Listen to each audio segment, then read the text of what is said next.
the House needed to pass the Senate version, but Zach's face had already made front page news saying the Senate version is horrible and I'll never vote for that. He was already on record saying that. But when he said that, I don't think he envisioned what was going to happen. So then when it became the House, so just so you know, they passed the Senate version completely. There's no amendments, there's no changes. They passed it word for word the way the Senate had it. All of those provisions that bought out senators, every one of them became law. Every one of them, no changes. He then had painted himself into a corner. What does he do? So I think the House leadership gave him a pass. They said, you know what, we're able to have enough votes, we don't need your vote. And he had backed himself into a corner and didn't know how to get out anyway. He was already publicly on record. And so, you know, I think they struck that deal late last week. Friday, he did that teletown hall saying, I'm going to vote no. He hit the front page of the paper Saturday saying, I'm going to vote no. He did vote no. What I think, though, is, you know, it's one of those examples of cutting off your nose to spite your face. Because you know what? You and I know he can't be trusted and that he doesn't represent our interests.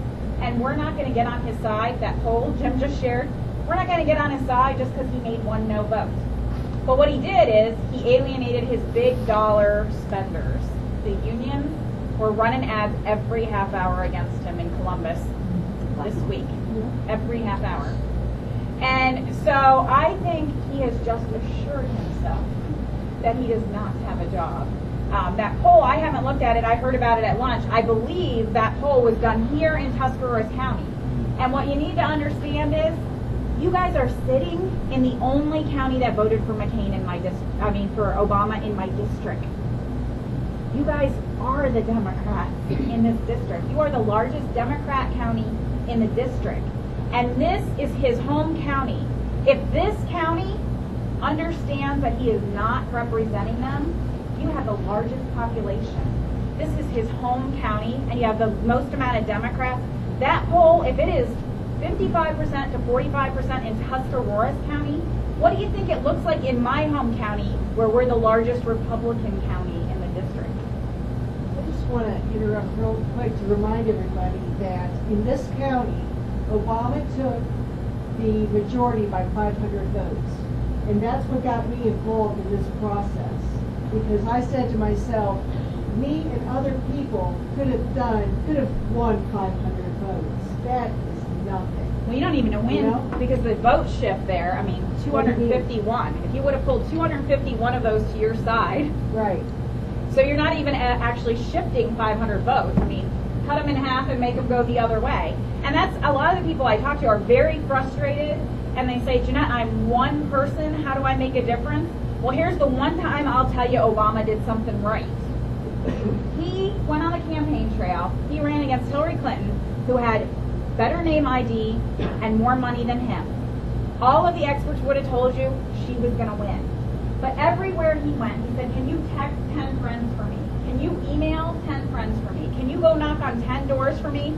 Can you ask 10 of your friends to send me $100? He raised the most amount of money in American history in small dollar donations. That is how he won the presidency. It was all done with you. It was all grassroots, boots on the ground that made the difference in that election. So don't sit here and think I can't get anything done, because I'll tell you what, in my race right now, there are 660,000 people in the 18th district. We're expecting 60,000 of them to show up at my primary.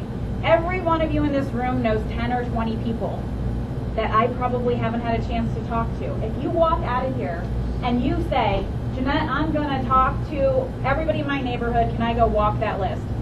Knocking on somebody's door and saying, here's why I'm supporting Jeanette Moll is 10 times more effective than a phone call.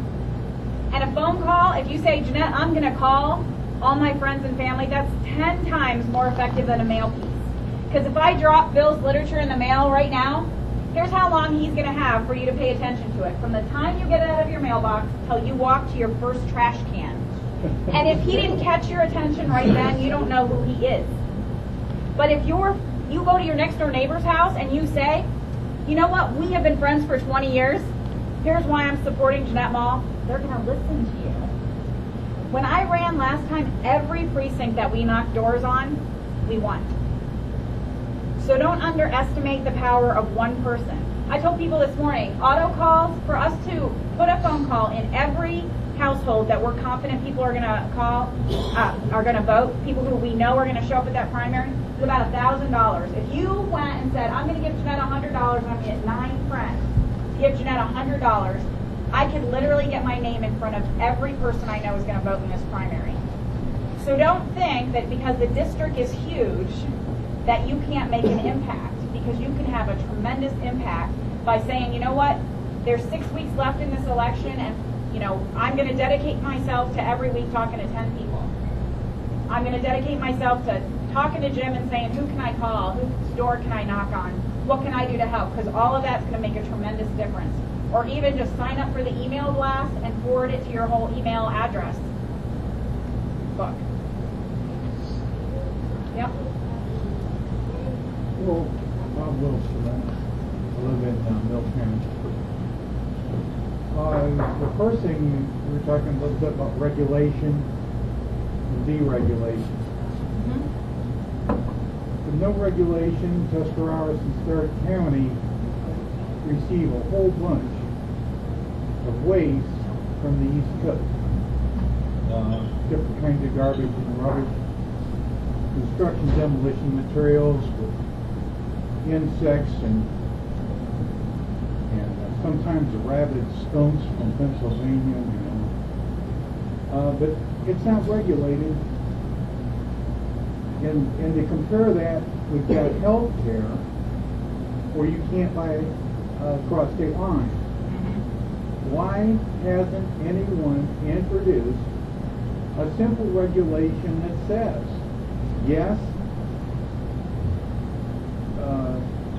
insurance companies in the health business can sell across state lines?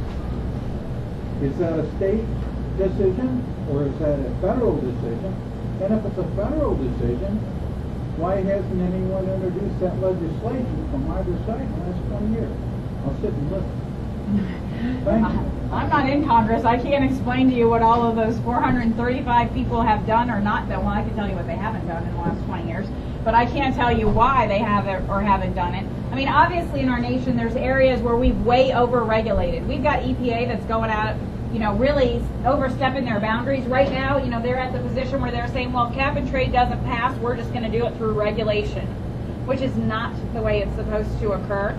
And so it's not that we need no regulation, we need common sense regulation, we need regulation that it actually helps with some of the issues you addressed in the first part of your discussion, because we need some regulations, but in other areas, exactly, it doesn't make any sense that we're not able to do that. Obviously, we can get auto insurance across state lines. We can get homeowners insurance across state lines. I can tell you my husband and I have lived in multiple states. We still have all our insurance with a family friend up in Brunswick in a county. And we have had our auto insurance and our home insurance with him from the time we got married, no matter whether we lived in Indiana or Maryland or here in Ohio. We've never been able to do that with health care because it's not set up the same way. And why they haven't taken action, I can't tell you. I can tell you this Congress hasn't, because this president has steamrolled one major piece of legislation after another, diverting attention and resources from everything else. I mean, I could answer easier questions like, why aren't they addressing illegal immigration? And that's because they're stealing your representation. Because illegal immigrants are counted in the census. The census is done based on population, not citizenship. Ohio's going to lose 1 to 2 congressional seats after the 2010 election, and those are going to go to states like Texas and California, because the Democrats and their leaders believe that picking up those seats is more important than you as an American citizen having the right to have a representative in Congress. But why specifically they haven't done that, beyond the fact that obviously they made the decision that instead of coming up with real solutions that worked, they wanted this massive expansion of government with 16,000 new IRS agents to impose it on you. I couldn't answer that. You'd have to go talk to, you know, people like Nancy Pelosi and Harry Reid and Bob Byrd, who have been there for